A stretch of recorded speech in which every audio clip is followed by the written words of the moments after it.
Devaya.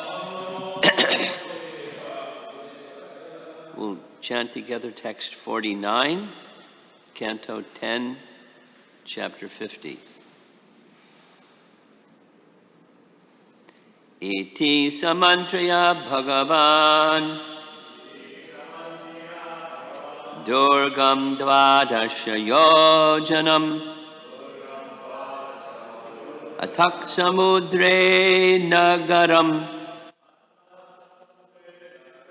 Kritsna Bhutam Kachin Achikarat Iti Samantriya Bhagavan Durgam Dvadasha Yojanam Antak Samudre Nagaram Kritsnad Bhutam Achikarat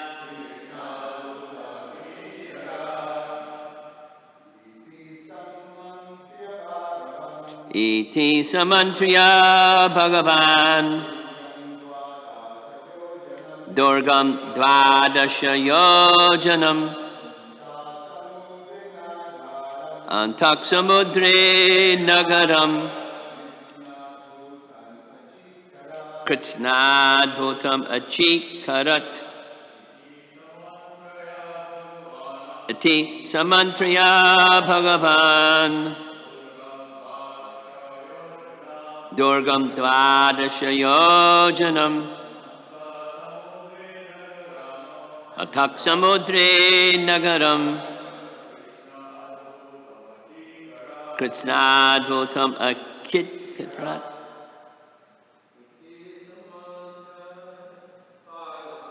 Iti Samantriya Bhagavan Durgam Dvadasha Yojanam Antak Samudre Nagaram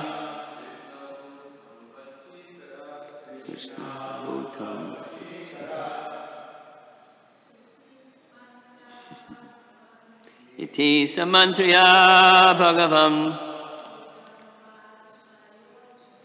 Durgam Dvadasha Yojanam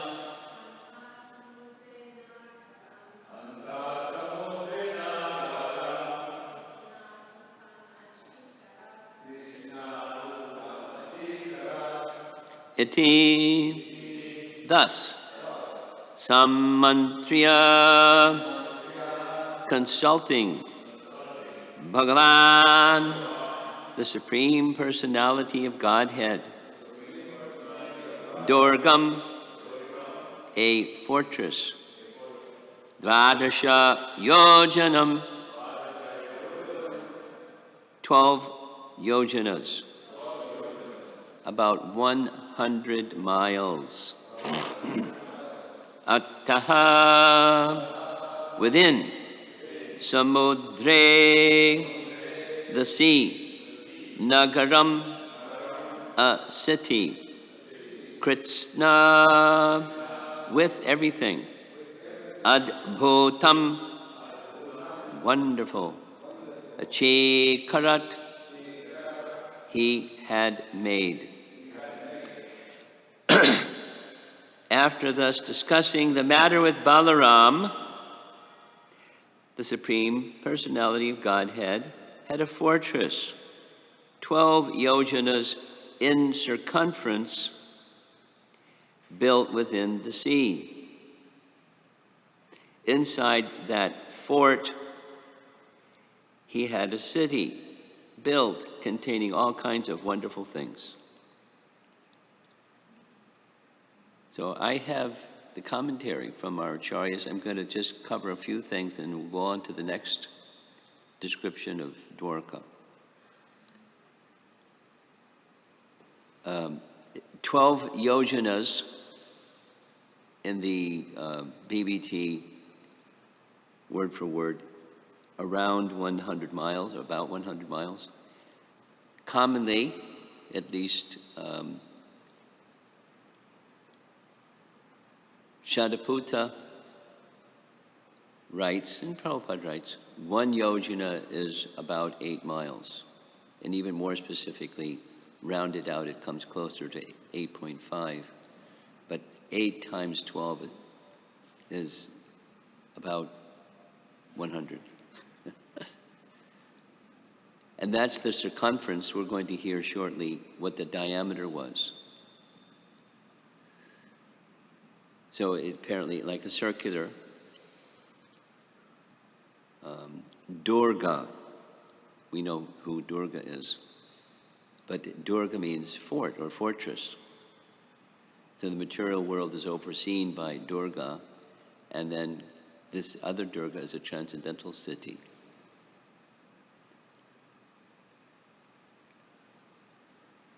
And iti samantriya Bhagavan. Well, he consulted with Balaram, who's Bhagavan, and then the other Bhagavan, Krishna, took action. Now, Krishna doesn't need to consult Balaram. That is, you know the circumstance. There's armies coming from 2 directions, the northern direction and the eastern direction. Kalyavana coming from the north. And Jarasandha coming from the east. And Krishna's considering, it's a pastime, but he's considering, the Yadus may be at risk. The Yadus may be at risk. And so he consults Balaram what to do. Snap decision. Let's protect the Yadu dynasty members by transporting them to another place. So it doesn't say how long this took, because generally building a city that's 100 miles in circumference, it's going to take a while. But apparently it happened in a jiffy. Doesn't say the time sequence. Here's Vishwanath Chakravarti Thakur's commentary. He built a fortress within the ocean measuring 12 yojanas. Within the fort, Krishna built a city. It wasn't Krishna, it was Vishvakarma, but Krishna had it done. Jiva Goswami writes, the city measured 12 yojanas within the sea. Its outer portions measured 18 yojanas, according to other sources. Thus, it was 30 yojanas in diameter. So 30 times 8. 30 times 8. 240. It's a big island. 240 miles in diameter. Huh? That's 240 miles? Really? More or less, okay.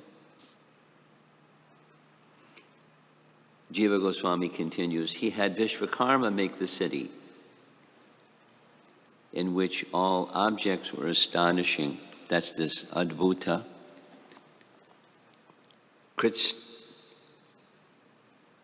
Kritsna, with everything. Adbhutam. Wonderful. Everything was wonderful. And Chi Karat. He did it, but he had it done. So now I'm going to go on to, this is what was done. Texts 50 to 53. In the construction of that city could be seen the full scientific knowledge and architectural skill of Vishvakarma. There were wide avenues, commercial roads, and courtyards laid out on ample plots of land, semicolon. There were splendid parks and also gardens. stocked with trees and creepers from heavenly planets. The gateway towers were topped with golden turrets touching the sky, and their upper levels were fashioned with crystal quartz.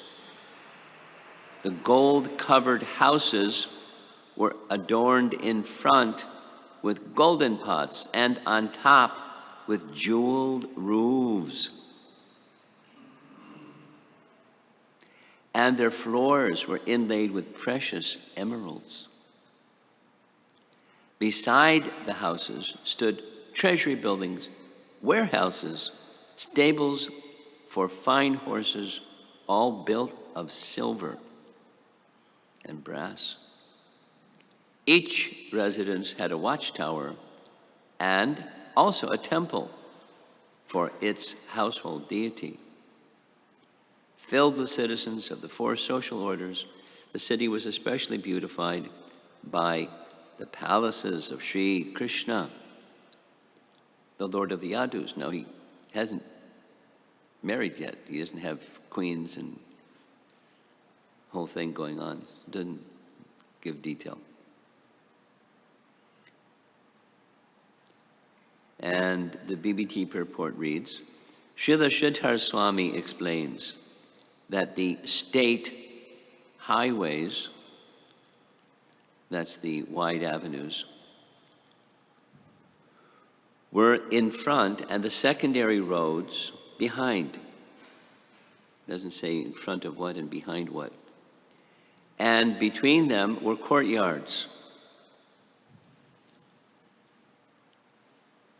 Chatvarani,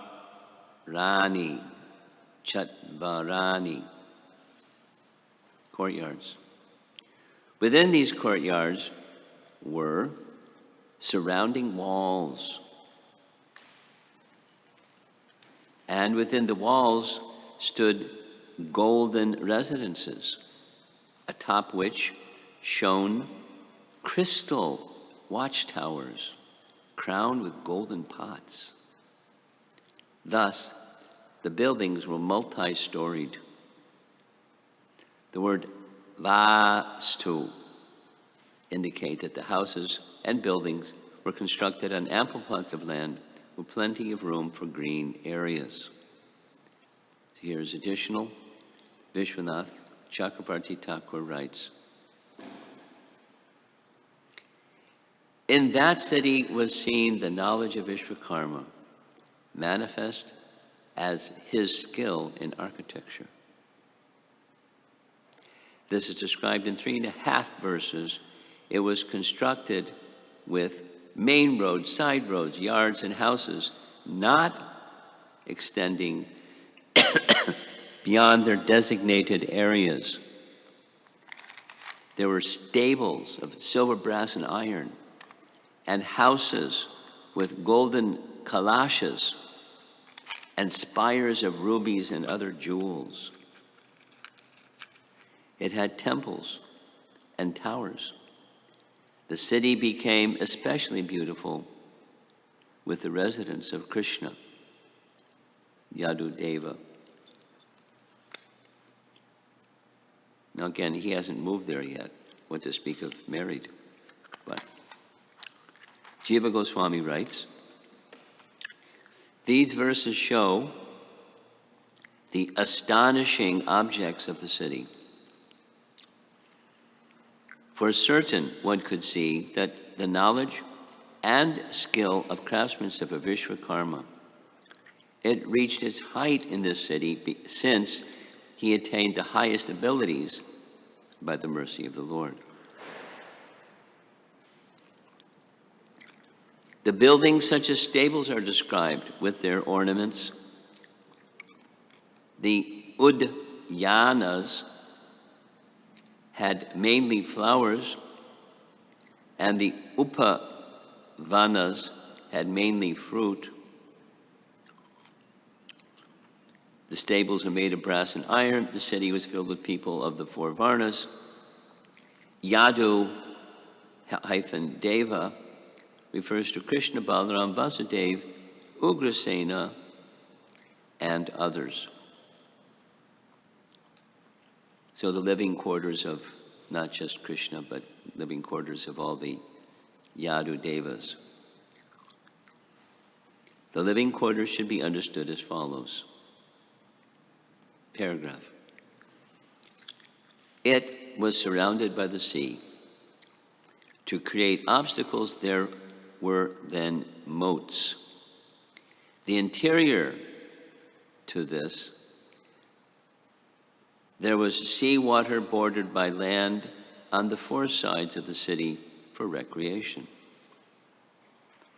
Then there were fortress walls on the corners and between as well. There were jeweled turrets with golden peaks on which were gold spheres with flags. There were gates in the four directions. On top of the gates, there were rooms with clear crystal walls for looking outside. Within the fort, there were areas containing flower gardens and orchards, as well as wells and water tanks. Within the area of gardens, there were temples. Within that area, there were stables, grain storehouses, etc. Then, interior to that, in the east, there were houses of Brahmanas. In the west were the houses for Shudras. In the north were houses for Vaishyas. And in the south were houses for Kshatriyas. In the center, facing the Sudharma hall, were the houses of Krishna, Balaram, Vasudeva, and Ugrasena. The houses had emerald floors, and on top were turrets with golden pots shining brilliantly. Beginning from the hall, there were roads radiating outwards with side roads. Now here is mentioned the Sudharma hall, and elsewhere it's described that Indra was really enthusiastic to see Dwarka being manifest. So he made lots of donations. And one of those donations was the Sudharma hall.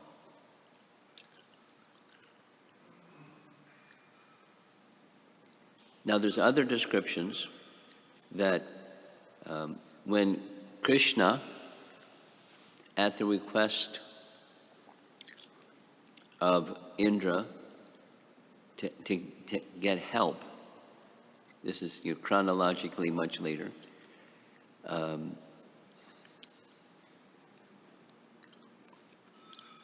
Narakasura was on a universal conquest, and one of the places he tried his conquest program was in the heavenly realm.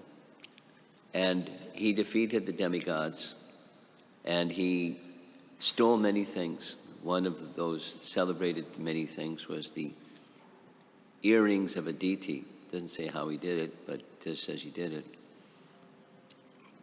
And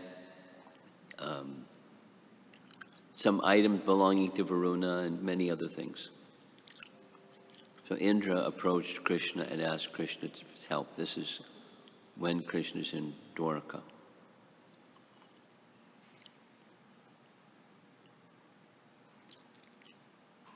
And so Krishna agreed. And he went with Satyabhama to give her some excitement. Went on the back of Garuda and did what he did. He fought the Mura demon. He killed Narakasura. He married the 16,100 princesses who were captive by Narakasura.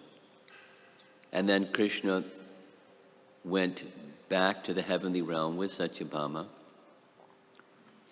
to return Aditi's earrings and the other things that were stolen. And when Satyabhama was there, that's when she asked for the Parijata tree, and Indra said no. There was some disagreement there, and Indra was defeated. And at that time, in this other account, it is said that that's when Krishna not only took the Parijata tree, but he took the Sudharma assembly hall. So our acharyas describe that these two different accounts of when the Sudharma assembly hall made it to Dwarka have to do with different days of Brahma, or Kalpa Beda, different days of Brahma when the pastime flows like this, and another time the pastime flows like that. But the Sudharma assembly hall was from heaven, and many other embellishments were provided by Indra to make Dwarka like super opulent.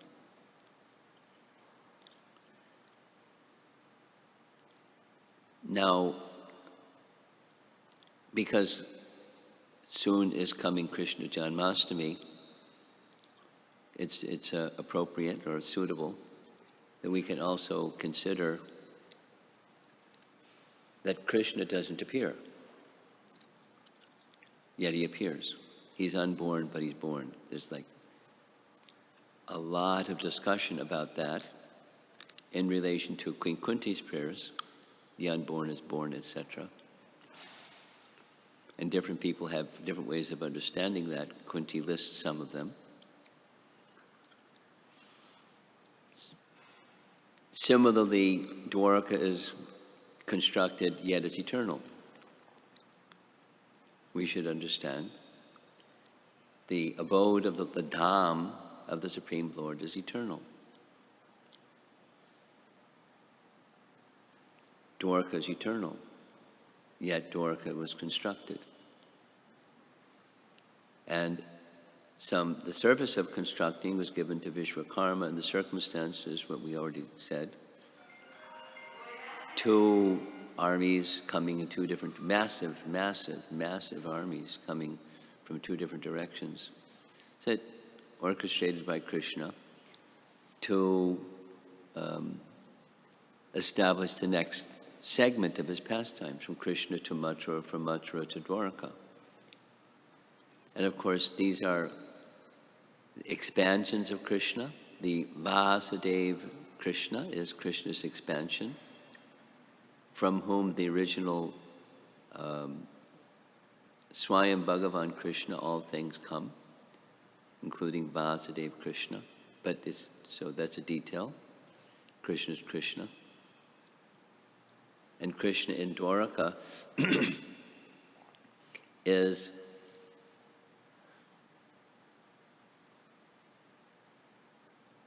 Krishna's expansion. And the associates of Krishna are expansions of the original personalities. Here's a detail. This is from Laghu Bhagavatamrita, Rupa Goswami. Just to emphasize this point, there's the original source of everything, and there's expansions of that original source of everything.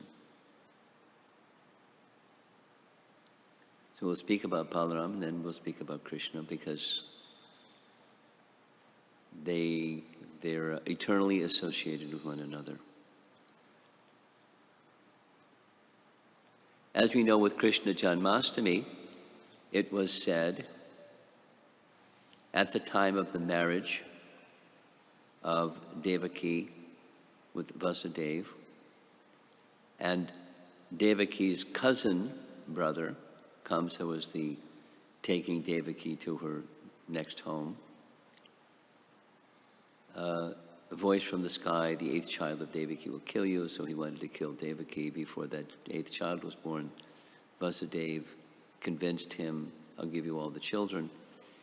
It's not your sister or cousin sister that's to kill you. It's the 8th child, so I give you all the children.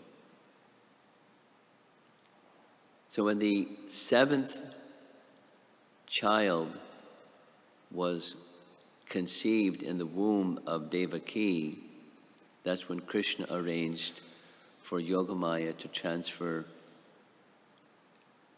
the 7th child of Devaki from the womb of Devaki to the womb of Rohini. Correct? So far? Rupa Goswami in Laghu Bhagavatamrita says that that's the original Sankarshan of the spiritual world. What's the original Sankarshan of the spiritual world? Krishna, it's not chronological, but it's a source, and that which emanates from the source description, an ontological description. Balaram is Krishna's first expansion, and Balaram expands as Sankarshan of the spiritual world in Goloka. And then from Sankarshan, the other Chaturvyuha members. So Rupa Goswami writes, that the child that was in the womb of Devaki was the original Sankarshan. But let's remember, Balaram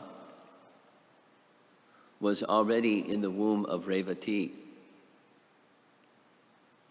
How's that? When Revati was pregnant, Vasudeva sent Revati to be in the care of Nanda Maharaj because he didn't trust Kamsa. So Revati was already pregnant. Well, not Revati, Rohini, excuse me, Rohini. Rohini was already pregnant, one of Vasudeva's wives. Vasudeva had a lot of wives. I was researching this recently. 18 wives. Rohini was one of them. When he sent Rohini, he sent the other 16 wives. So 17 wives went to Gokul. At least Rohini was, for sure, was in Nanda's care. Doesn't say about the other 16. But so Rohini was already pregnant. Rupa Goswami writes, that Rohini was pregnant with the expansion of Sankarshan. So now we have 2 Sankarshans. Rohini, pregnant with the Vishnu form, Vishnu expansion. What does that mean, Vishnu expansion? According to a text that Chaitanya Mahaprabhu refers to, the forms of Vishnu have symbols of Vishnu in their hands. And according to the position of those symbols of Vishnu in the hands, there's 24 different names, because the combination of those symbols of Vishnu make 24 possibilities. So that form of Vishnu, which has the symbols of Vishnu in his hand that correspond with Sankarshan, that's the child that was born in the womb of Rohini, was conceived in the womb of Rohini. You with me? Lochan, you with me? Kinda. We have 2 Balarams. Rohini is carrying a child who will become her child, Balaram. Devaki was also carrying Balaram. So there's 2 Balarams. And the identity of those 2 Balarams is, one is the original Sankarshan of the spiritual world, Devaki, and the other is a Vishnu expansion, Sankarshan, in the womb of Rohini. So when Yogamaya transferred the 7th child of Devaki to the womb of Rohini, the two Sankarshans merged or became one Sankarshan. And thus, Balaram Sankarshan was born to Rohini. All of that is a detail, it's an interesting detail, but the main point is, there's the original from which everything comes, and the other things that come, the angsas or expansions, are non-different, yet they're not the fullness, they're not the original. Like Krishna, Swayam Bhagavan Krishna. The Swayam Bhagavan Krishna appears in Vrindavan. Swayam Bhagavan Krishna appears in Vrindavan as the son of Nanda and Jasoda. And Vrindavan is eternal. The abode of the Lord, the form of the Lord, the qualities of the Lord, the pastimes of the Lord. They're described as if they're within time, but they're not. They're eternal. It's a mystery, not discernible by material calculation. Krishna is unborn and he's born. The abode of the Lord is eternal, but it appears to be manifest, like Dwarka. And the form of Krishna, who's in Dwarka, is not the Swayam Bhagavan Krishna form. He's an expansion of the original Krishna. Vasudeva Krishna is an expansion of Swayam Bhagavan Krishna. Because Swayam Bhagavan Krishna is the source. It's not to say that Vasudeva Krishna, the son of Vasudeva, is not Krishna. He's Krishna. He's Krishna's expansion. Who's Krishna? Krishna's expansions are Krishna.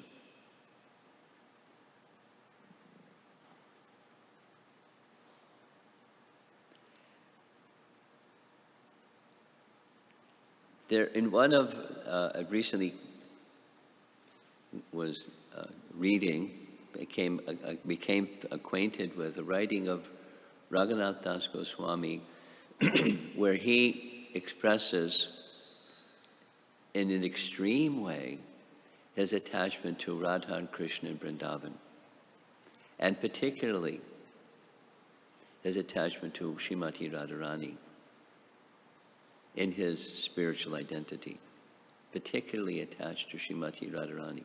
Now, to be particularly attached to Srimati Radharani means attached to Krishna, but particularly attached to Srimati Radharani. So he writes, if Krishna were to leave Vrindavan and go to Dwarka,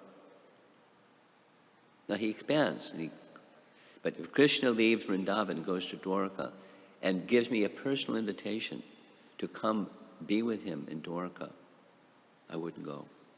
I would refuse. But if Srimati Radharani, if for some inexplicable reason she went to Dwarka and she asked me to come, I'd immediately come. Faster than Garuda would carry me. It's a poetic expression. Of course, Radharani doesn't leave Vrindavan. The original Radharani doesn't leave Vrindavan. The original Krishna doesn't leave Vrindavan. So if the original Krishna doesn't leave Vrindavan, expands himself as Vasudeva Krishna, that's not where Raghunath Das's attachment is, because they're non-different, but they're different. The mood of love in Vrindavan is special. Those who are elevated, like Raghunath Das Goswami is elevated, they understand these distinctions, and they're particularly attached to the original feature. So we're reading chapter 50 of Canto 10. Krishna's now in Mathura, soon to go to Dwarka. And the abode of Dwarka is eternal.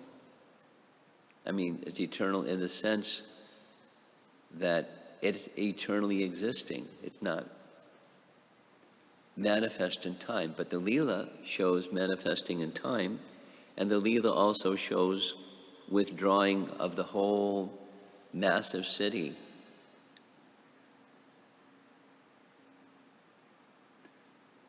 "30 yojanas in diameter, 240 miles in diameter,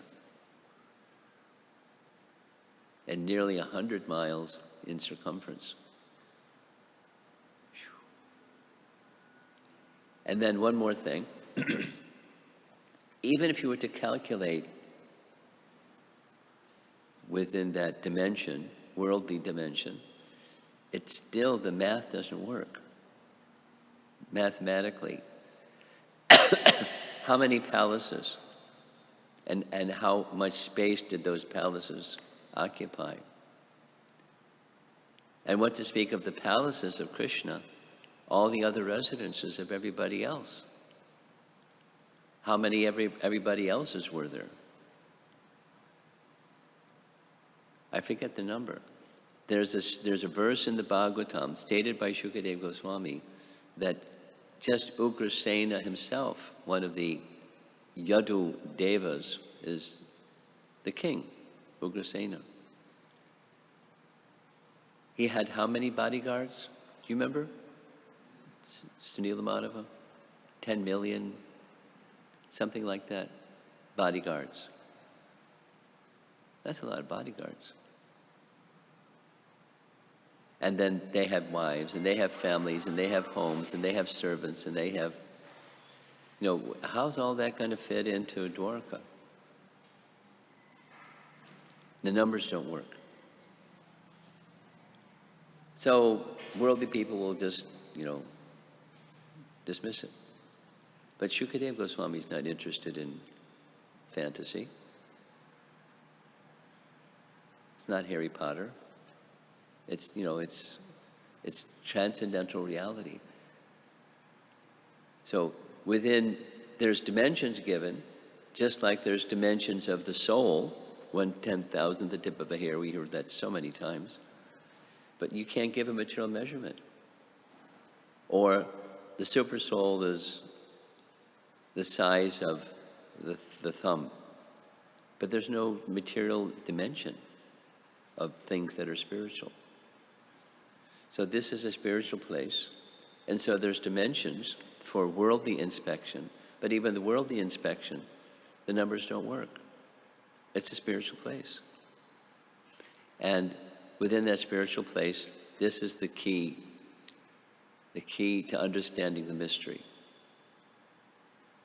of Krishna doesn't appear, but he appears. Or the abode of Dwarka is eternal, but it's manifest and then withdrawn. As there's inconceivable and unlimited spiritual potencies of Krishna. So Krishna is manifesting his potencies through the medium of a Leela. He's ready. Dwarka Leela pastimes, ki jai. And it's spectacular. It's adbhuta. It's wonderful. Everything. Not just heavenly wonderful, but transcendentally wonderful. Vishwakarma gets a service to do for Krishna, and Krishna empowers him to do it transcendentally. Again, how long did it take? Who can say? There's no information about how long it took. It couldn't take too long. How long did it take to build a building? Gosh, long time. Long time. Long time. Think of any building. Anyway, any building. The Naperville Temple is being built. It's a long time. Understandably. So how can you build a city? And meanwhile, the issue that's going on is there's two armies, massive armies. So it happened in a jiffy, because Krishna had to come back and then deal with the armies. So time and space, the point is this, time and space are, in Krishna's pastimes, don't conform to our experience of time and space, which is quite okay, because he has unlimited and inconceivable potencies. To a worldly inspection, not possible. Not possible. Yet it's not only possible, it's what happened. It's not fiction. And all these amazing features, roofs made of emeralds, and floors made of rubies, and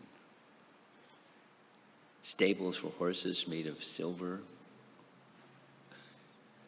Come on.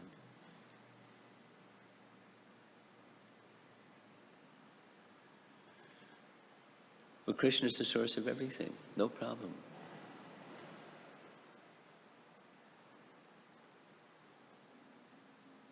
When Maya Danava was requested by Krishna to build an assembly hall for Yudhisthira and Indraprastha, it took some time. And he said he knew where he could get the ingredients. Now Krishna didn't need to have him go get the ingredients. It was part of a pastime. But Maya Danava went and gathered the ingredients, then built the assembly hall in Indraprastha in a very mystical way. So the point is, the pastimes of Krishna are very charming. How he does, we can't understand, other than its inconceivable potencies, and his inconceivable potencies do inconceivable things. But it's also very variegated. It doesn't move in a straight line, point A to point B. It's not like that. It's very charming. So hearing these charming features of Krishna's pastime, the charming features of Dwarka, it's a fact for a faithful devotee is, how wonderful is my Krishna. Inconceivable, incomprehensible, quite astonishing, adbhuta, very wonderful. That gives impetus to appreciating and loving Krishna, and giving the mind some of the details to think about Krishna, just like in chapter 10 Bhagavad Gita. After Krishna explains who he really is, and after Arjuna accepts who he really is, Arjuna asks Krishna to give him ways by which Arjuna can always remember him. And then what Krishna does is he describes his vibhutis. Vibhutis means his opulences in this world. Vibhuti is a very particular word. It's an expansion of that which is spiritual into the material realm. It's a partial expansion in another way of language. Like a fish, I'm sharks.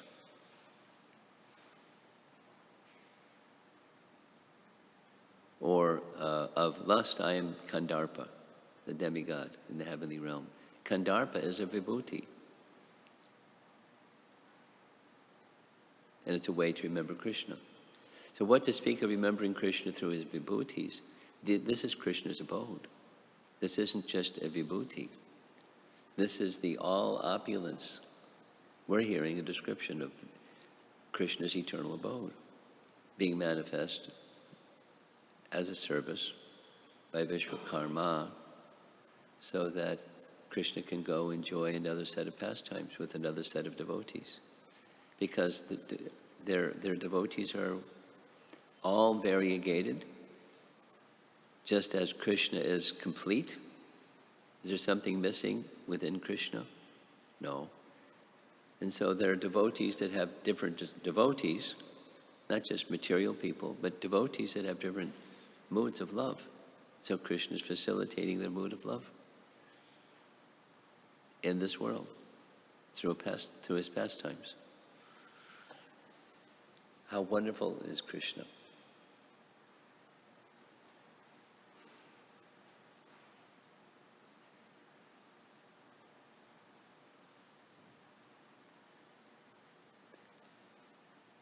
Okay. 8:25. Let's see if there's some discussion.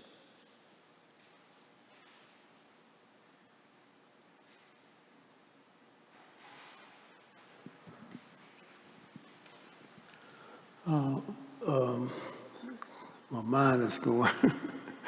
Okay, so Balaram was in the womb of Devaki, and then Yogamaya transferred him to the womb of Rohini.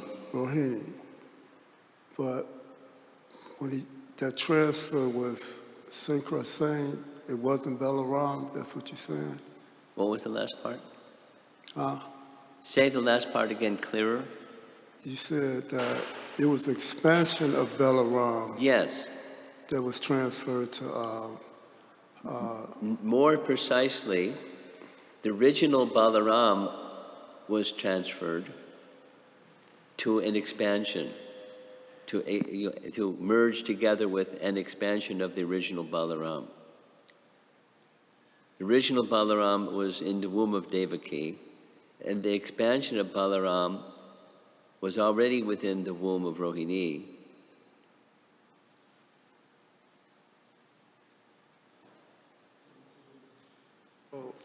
What was the purpose of the transfer? What was the purpose of Balaram's expansion? It's a pastime. You want to know the purpose? He, Balaram, appears as the son of Rohini. So he's Rohini Nandana. That's his name. And Rohini, in the pastime, has her spiritual counterpart in the spiritual world. Rohini Nandana is the son of, just as Yasoda Nandana. Krishna is the son in Goloka Vrindavan, not just in the Leela that's manifest once in the day of Brahma, but in the eternal Goloka Vrindavan. Krishna is Nanda Nandana and Yasoda Nandana. And Balaram is Rohini Nandana. So he appeared first in her womb. An expansion of the original.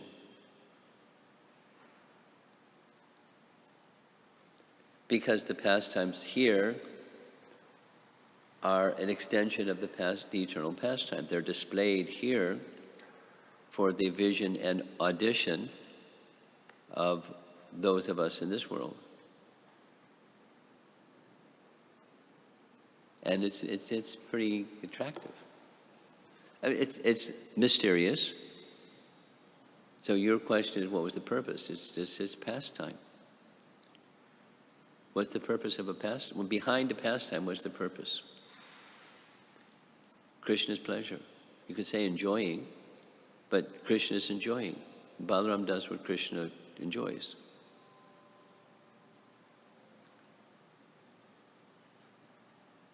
So they're brothers. They're both sons of Devaki.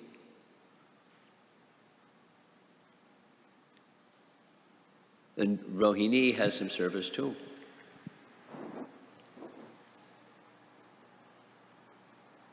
A parental affection, love. And there's others. Here's another detail.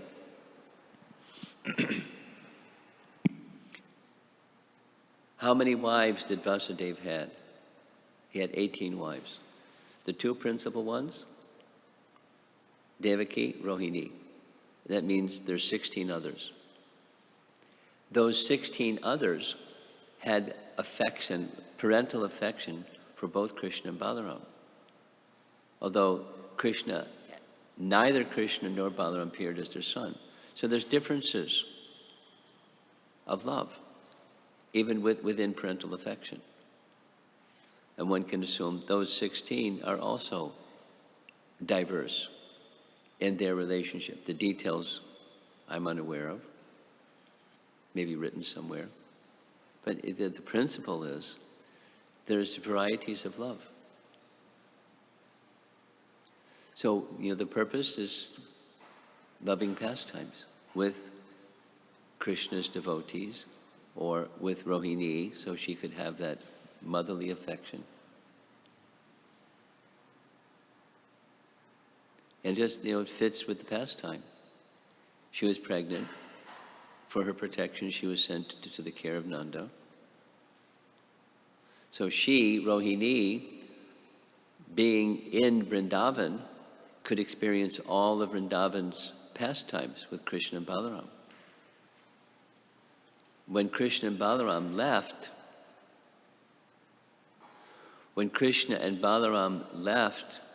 Vrindavan, Rohini went to Dwarka. Yasoda and Nanda didn't go to Dwarka. Later, Rohini went to Dwarka, from Mathura to Dwarka. So she, Rohini, had first-hand experience of Krishna's pastimes in Vrindavan. Not only with Balaram, but with all the other cowherd boys and gopis. So she's in a unique position. It's part of the flavor of the variegatedness of Krishna's pastimes. She's a very special personality. So the purpose, she has a special service to render and a special love to be reciprocated with. And it's nice to appreciate that variety of loving exchange. It's not cookie cutter, it's not stale, it's not boring.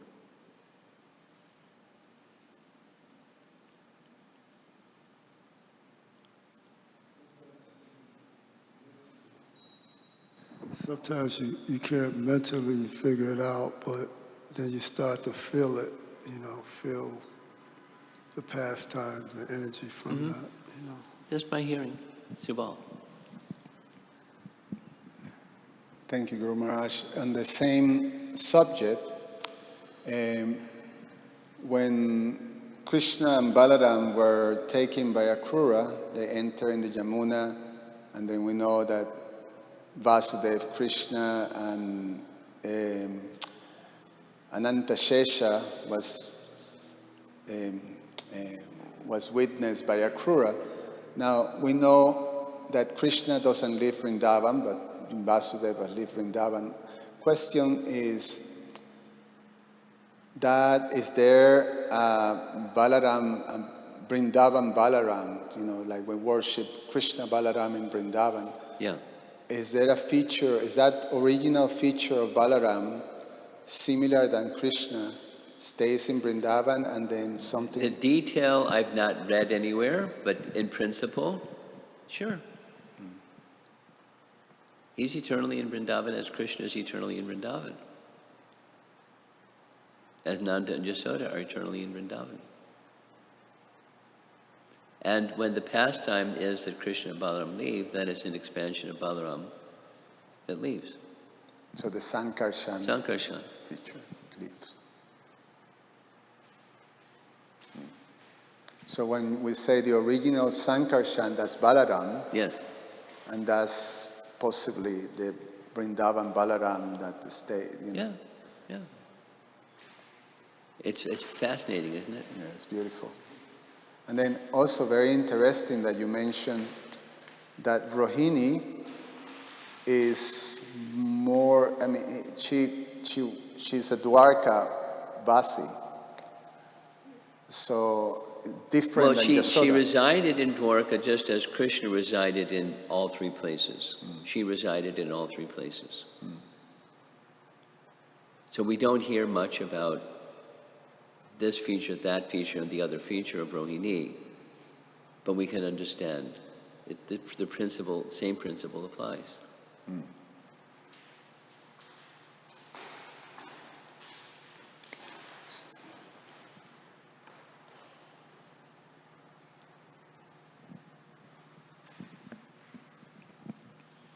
Hare Krishna Maharaj. So, it's hard for me to conceive.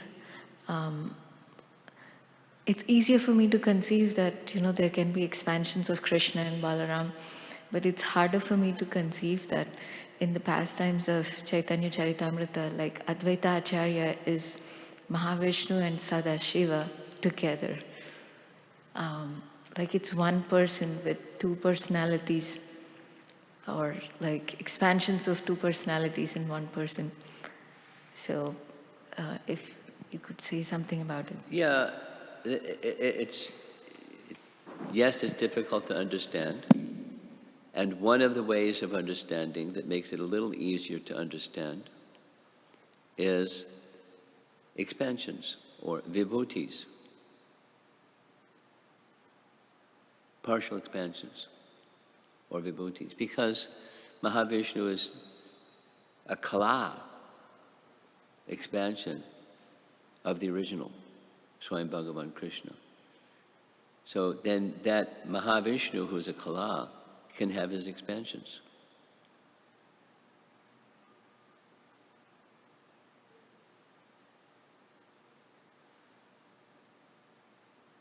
And those expansions can be invested simultaneously within personalities. Not like there's two Vishnu tattvas within the same form, or two Jiva tattva. Anyway, it's not, there's different tattvas. It's one entity being conducted by features that are expansions of the original. And that's the personality. It's to understand, say it negatively, to understand differently is incomplete. To understand who is Advaita Acharya, using that particular example, is incomplete to say he's this or he's that. He's in Vishnu Tattva category, that doesn't change, but in manifesting his mood of love and his personality and his words and his activities, the complete picture is he's a manifestation of these combined originals, or expansions of the combined original.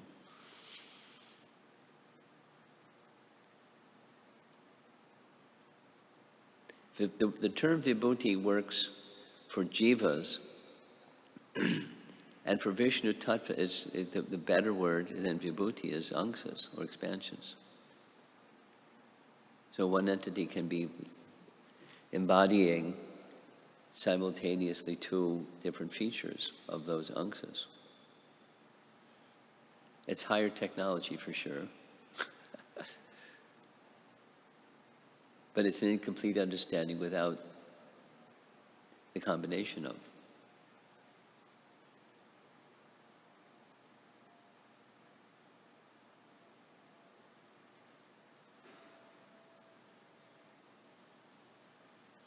Is that all right?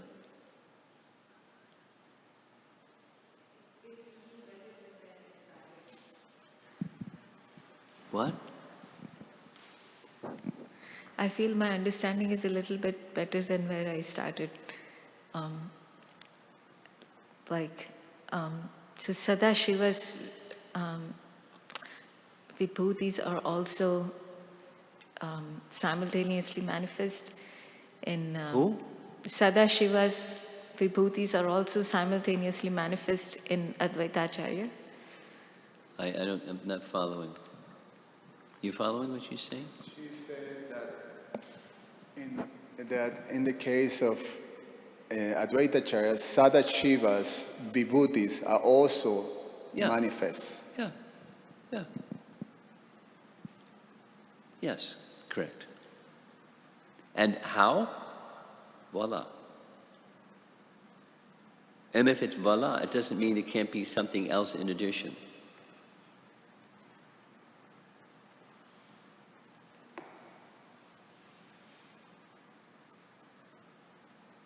Krishnarchana, you have something? No? Okay. I have a question. Yes, okay. Guru Maharaj, about these vibhutis, especially when you mention in relationship to the 10th chapter of the Bhagavad Gita, Yeah.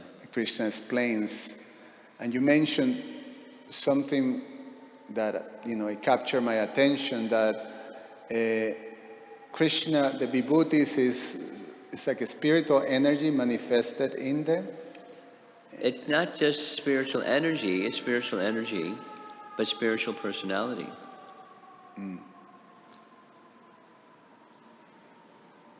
Now, when Krishna says a shark and says a lion and says a mountain and all these different aspects that are material manifestations that are abduta, that are wonderful, how exactly it works in terms of, he also said this is just a spark of my splendor, but how exactly that manifestation of his vibhuti it takes that shape of a material, manifestation. You want to know, how exactly is a technology question. And the unlimited and inconceivable Supreme Lord manifests in his own way. He invests potencies in different entities according to his desire. And then they carry that potency. Just taking this particular example, Vishvakarma is a demigod architect. So he's got skill. Krishna specifically empowered him, not just using his demigod skill, to make something transcendental, most wonderful, beyond anything he's ever done before, because he has that specific empowerment from Krishna. So, in a similar way. Srila Prabhupada ki